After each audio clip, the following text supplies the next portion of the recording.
নমস্কার বন্ধুরা, আমি প্রতিমার হেসেলে আরও একটি নতুন রেসিপিতে আমি আপনাদের সবাইকে স্বাগত জানাই। আজ আমি আপনাদের সঙ্গে শেয়ার করব খুবই সহজ ও স্বাস্থ্যকর একটি স্যালাডের রেসিপি। আর এটা বাচ্চা বড় প্রত্যেকেরই সারাদিনে এক বাটি করে খাওয়া উচিত। দেখে নেওয়া যাক স্যালাডের এই রেসিপিটি কিভাবে বানাবো। বানাবার জন্য এখানে নিয়েছি শসা কুচি, টমেটো কুচি, পেঁয়াজ কুচি, কাঁচা লঙ্কা কুচি, ধনে পাতা কুচি, নিয়েছি অঙ্কুর ছলা, অঙ্কুর মুগ ও কিছুটা পরিমাণ বেদানা। এখন এই সমস্ত উপকরণগুলো একটা বড় পাত্রের মধ্যে নিয়ে নিতে হবে। দেখুন, একটা মিডিয়াম সাইজের শসা এভাবে ছোট ছোট টুকরো করে কেটে নিয়েছি, নিয়ে নিলাম পাত্রের মধ্যে। এরপর নিয়ে নিলাম একটা মিডিয়াম সাইজের টমেটো কুচি। আর দেখুন, টমেটোর বীজগুলো আমি বাদ দিয়ে দিয়েছি।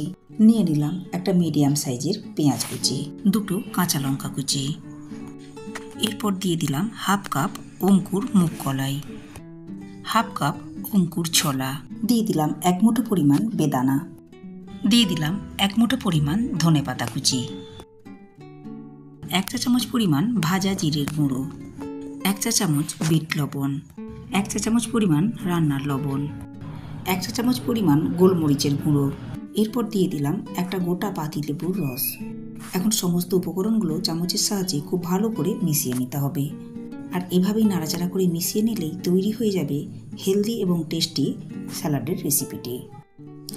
স্বাস্থ্যকর এই স্যালাডের রেসিপিটি বানাবেন আর কমেন্ট করে জানাবেন রেসিপিটি আপনাদের কেমন লেগেছে। রেসিপিটি ফেসবুক থেকে দেখলে পেজটিকে ফলো করে নেওয়ার অনুরোধ রইল।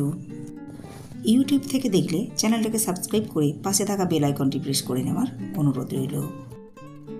এতে করে আমি চ্যানেলে যখনই কোনো নতুন ভিডিও আপলোড করব, সাথে সাথে নোটিফিকেশন পৌঁছে যাবে আপনার কাছে।